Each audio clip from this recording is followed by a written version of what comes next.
cut off. The devil was in the Mississippi River that night. You could feel it with every eddy swirling against the helm of the boat. You could hear it in every jangle of the bell. You could see it in the dim light of the lantern as it tried to pierce the swirling fog. You could sense it in the sound of the chugging engine. The devil was in the river. It was a bad night to be out in a paddle boat. But he had sworn when he set out that nothing could make him turn back. No other pilot dared brave the Mississippi that night. They were all huddled in the tavern, gossiping. After an evening of listening to their empty boasts, he had made one himself. He knew the Mississippi River so well that he could guide his paddle boat on his run even through the thickness of the night's fog. When the other pilots heard his boast, they laughed and told him he would be back before midnight. He had grown angry at their jeers and had sworn in front of them all that he would not turn back this night for any reason should the devil bar the way. The paddle wheeler was rocking oddly under the strange eddies of the river, but he knew every turn and guided her along despite the fog. He was almost a Ricorsi when he saw shore where no shore had ever been before. He turned the boat this way and that. It could not be. The river ran straight through on this branch. He had guided his paddle boat through this place 100 times. But the devil must have been listening at the tavern and had heard his boast, for the Mississippi had shifted. He swore every curse he knew and kept searching for a way through. He had vowed to complete his run without turning back, and he was determined to carry out his vow. He would never go back. Never. He would stay there until daybreak and beyond if need be. Suddenly, the paddle boat gave a massive jerk. The engine stalled. The boat shuddered and overturned. When the fog lifted the next day, they found his paddle boat sunk to the bottom with a gaping hole in its side, and the pilot drowned. On foggy nights, you can still hear the ring of the bell, the sound of the engine, and the curses of the ghost captain trying to complete his run. The devil and the werewolves. Now there once was a man named Jean Dubois who never did a lick of work, but his house and his barn and his crops were still the best in the whole land. This puzzled people, since Jean had no family and no hired men to help him. No one could figure out how he managed to have the best trapping lines in winter and have fences and barns in perfect repair at all times with no one working his farm. Odder still were the reports of a roaring sound that came from Jean Dubois' property late at night when good, God-fearing people should be sleeping. His neighbors started avoiding the place, and folks in town would hurry to the other side of the road rather than meet Jean when they saw him coming. One night, Dubois' next-door neighbor, Alphonse, had a bit too much to drink. Alphonse decided that he would dare the strange noises and take a shortcut across Dubois' land to get home. As he was weaving his way through the fields, he heard a loud roaring noise from overhead. Alphonse threw himself flat on the ground and saw a huge canoe flying over him. The canoe landed on the ground in the clearing next to Dubois' house, and the devil jumped out with a whip in his hand. At the sight of the devil, Alphonse gasped and rolled under some shrubs at the edge of the field. From his hiding place, he heard the devil shout, "Come out of the canoe," and snapped the whip at the occupants. 20 creatures with the shaggy coats of wolves but the upright walk of men leapt from the canoe. Alphonse recognized them immediately. They were werewolves, called loups-garous, men who had neglected their religious duties for so long that they had fallen under the spell of the devil. As the loups-garous began plowing and mending fences and doing all the daily chores on the farm, Dubois came out of his front door to talk and drink with the devil. Alphonse knew then that Dubois had sold his lazy soul to the devil in exchange for the werewolves' work on his farm. Alphonse lay trembling under the bushes, praying the devil and his minions wouldn't find him. At last, the devil and the loups-garous jumped back into the flying canoe and flew away. As soon as it was safe, Alphonse hurried to the local priest to report what he had seen. When he heard about Dubois' evil visitors, the priest came up with a plan to rid the neighborhood of the devil. While Dubois was in town the next day, the priest sent Alphonse and several of the parish men to Dubois' farm with buckets full of holy water. The men sprinkled the holy water over Jerboaz's house, his outbuildings, and all of his land. Then the men hid themselves in the bushes to keep watch. It was midnight when the devil and the loup-garou came flying to Jerboaz's farm in the huge canoe. They landed in the clearing next to the house, and then the devil leapt out of the canoe. As soon as his foot touched the holy water sprinkled onto the ground, the devil started leaping about and shrieking in pain and rage. The werewolves were frightened and fled from the canoe. The devil was furious. He believed that Jerboaz was trying to save his soul by driving the devil away with holy water obtained from the priest. The devil ran to the house and pulled Jerboaz right out of his bed. He dragged Jean Jerboaz outside, threw him into the canoe, and flew away in a blast of fire that scorched the ground for many meters. The men of the parish collected the werewolves and brought them to the priest. The priest pricked each one with a knife, which is the only way to turn a loup-garou back into a man. The restored men fell to their knees and begged the priest to forgive them for neglecting their religious duties. From that day on, the men were faithful to their parish and never more did any fall under the devil's spell. But Jean Jerboaz was never seen again. The Devil's Hole. When the new priest came to the poor parish, there was no house or church for him. A farmer took him in, while the men built him a small shack in which to live. The priest, a true saint with no false pride, was happy in his new parish. But the people wanted more for their priest, so they decided to build a church. The priest was pleased with their noble idea, but troubled because the work of hauling stone was back-breaking without a horse. One night, the Virgin Mary appeared to the priest and offered him a horse to cart the stone for the church. She told him that the horse would be wearing a sanctified bridle. If anyone took it off, the horse would disappear forever. When the priest awoke from his dream, he heard the sound of a horse pawing the ground outside his door. Running to the window, the priest saw a horse tied to the post by the house. It was a magnificent animal, pitch black in color, tall, sleek and rippling with muscle. It had a wicked gleam in its black eyes. The bridle of which the Virgin Mary had spoken was quite plain. But when he studied it closely, it seemed to glitter in the sunlight, as if its sanctity were being tested at every moment. The priest realized at once that this horse was evil, perhaps even the devil himself. When the workmen arrived to begin hauling stone for the new church, the priest presented them with the horse, but warned them not to remove the bridle. "What is the name of this horse?" one man asked. "I call him Old Nick," the priest said. The men harnessed Old Nick to the cart and put in a regular load of stone. Old Nick went off with that load as if there were nothing in the cart. The priest, who was watching, told them not to worry about Old Nick. He could handle much heavier loads. So they sent someone to fetch a larger cart. This cart they filled with so much stone it resembled a load of hay. The stone was so heavy that the wheels cracked. Old Nick didn't even break a sweat. In the days that followed, the men hauled so much stone that the plans for the church were moved up. One odd day when we're drawing stone from the far side of the river, a man unbuckled the horse's bridle so it could take a drink. Well, Old Nick gave one great shake and was gone like lightning, leaving harness and cart. Old Nick was racing up the road as fast as he could go when he saw the priest, who was on his way to visit a sick man. As soon as he saw the runaway horse, the priest drew the sign of the cross in the air. Old Nick reared up and threw himself away from the holy symbol. The horse sprang onto a rock overhanging the river.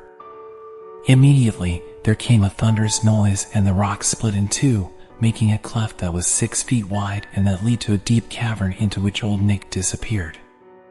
Thereafter, the cavern by the river became known as the Devil's Hole.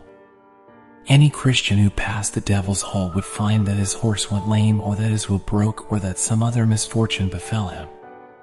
Animals avoided the Devil's Hole and any horse that went past trembled and started as if it sensed a terrible presence within. Moans and horrible screams came from the hole at night, and several times a huge black wolf was seen coming out of the cavern with flames spouting out of its mouth. Only when the priest walked past was the devil's hole silent. The doctor and the ghost. Little Simeon came running into the surgery. He bent over, winded, and gasped desperately several times before he could speak. "Document doc. My pa got strychnine poison in his thumb. We amputated it right away, but the poison is still moving up his arm. You gotta come quick." The doctor grabbed his medical bag and hustled out the door immediately. It took but a moment to saddle the mare, and he swung the boy up in front of him and galloped out of the yard and down the road towards the Howe place, which was 2 miles away. Simeon the elder was lying on his bed being attended by his wives and a large number of his children. "Doctor, you must help me," Simeon gasped, waving the stump of his thumb at the doctor. "The strychnine is up to my shoulder. If it gets in my vitals, I will die." His wives started wailing, and all the children echoed them, so there was a tremendous noise in the room. The doctor held up his hands and shouted, "Be assured, my sisters and brothers, that God has sent me in good time to cure Brother Simeon. With my Thompsonian medicines to aid his recovery, Brother Simeon will soon be well." His words calmed the family. After repeated reassurances, Simeon's wives bustled out of the room, followed by the children, leaving the doctor room to work. As the doctor treated Simeon with the first dose of medicine, he could smell dinner being prepared and hear the voices of Simeon's children doing their homework around the kitchen table. When the doctor descended the stairs, Simeon's wives came out of the kitchen and asked him to stay to dinner. He declined regretfully, having other patients to see that evening. But before he left, he gave them careful instructions on the care of Simeon and told them he would be by tomorrow to give Simeon another dose of the special tonics.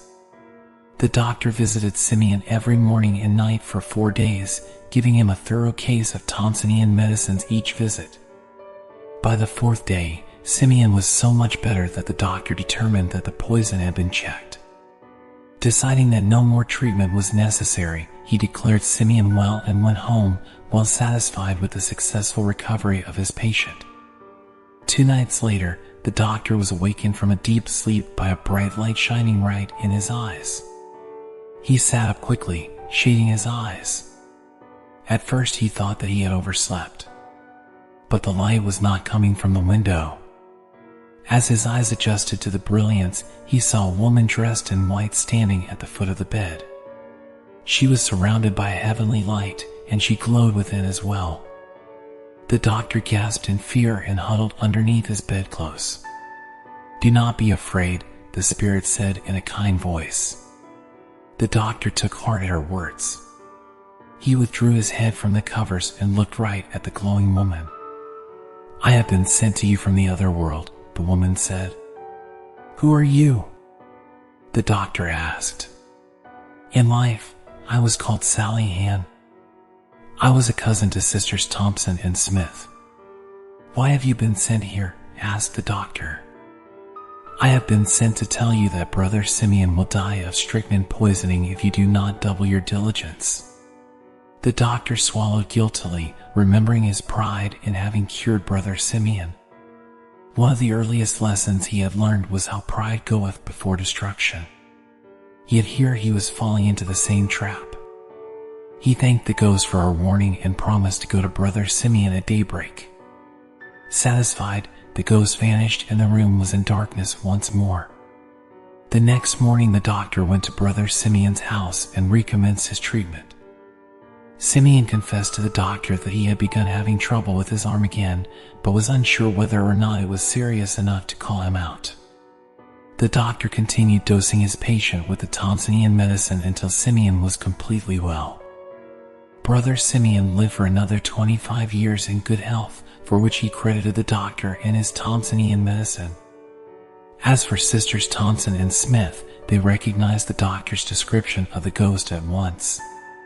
It was their cousin Sally Ann Chamberlain from Nauvoo, who had died 14 years before. The figure in the window. Late one evening the 3 of us were hanging out when Alex said he wanted to go up to Peapack to check out a house for sale. Once in the car, Alex said it was an old, run-down Italian mansion with 26 fireplaces that used to be owned by nuns but had been abandoned. It sat on 50 acres of property, including beautifully terraced grounds. By this time, I was feeling a little nervous about the whole thing. It was a funny time of night to be checking out houses, and I was convinced Alec was more interested in adventure than in real estate. We pulled off the road and parked the car near a wood area at the back of the property. The mansion itself was at the top of a hill, still quite a distance away. Of course, it was a cloudy, dark night and the roadside was pitch black with no street lamps. I shivered as I followed Alec and Steve into the woods. It was a fairly long and spooky walk. Finally, we came out onto an overgrown lawn looking up towards several terraces that stretched up and up. I nervously followed Alec and Steve up the stairs to the first and then the second-tier terrace. The mansion loomed tall and ominous in the darkness, and the wind shook the treetops and moaned through the overgrown shrubbery. When we reached the top terrace, Alec and Steve moved toward the back doors of the mansion, determined to find a way inside. I hung back.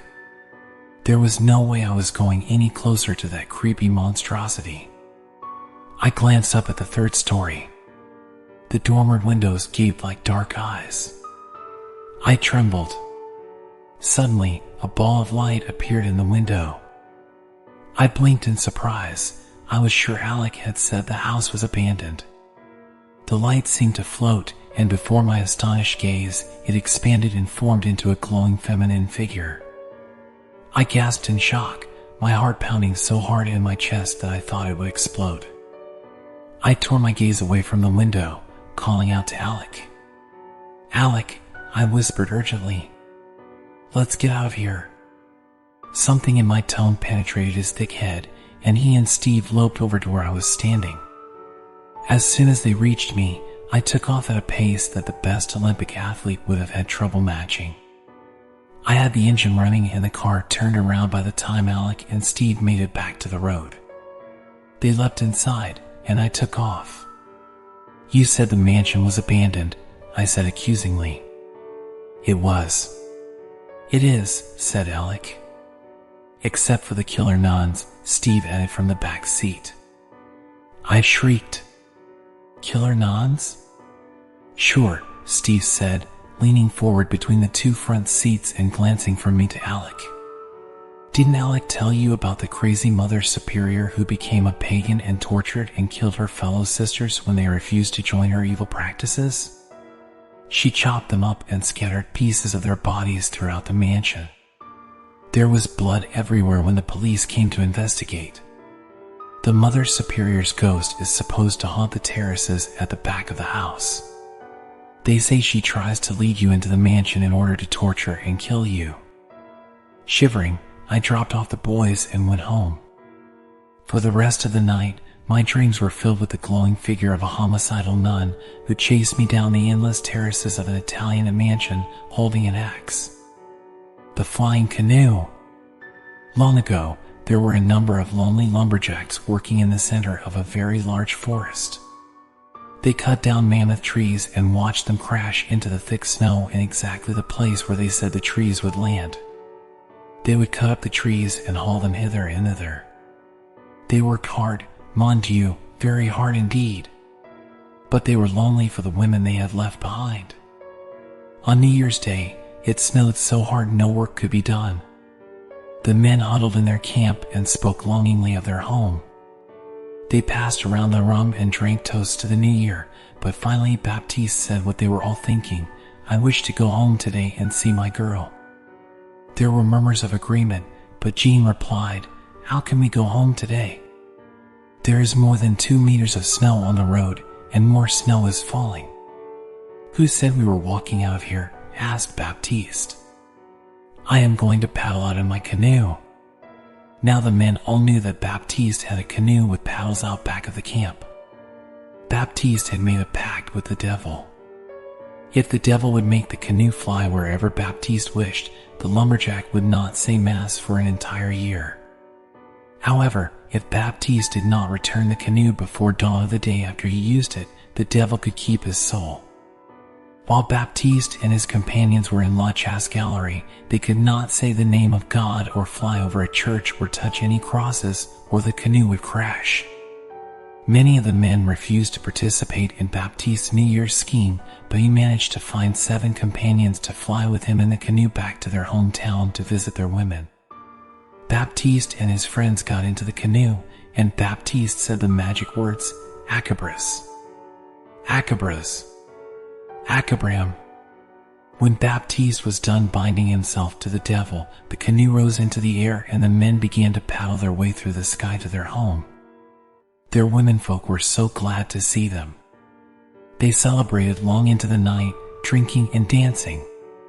It was close to dawn when the men realized they had to return the canoe to the lumber camp by dawn or forfeit their souls.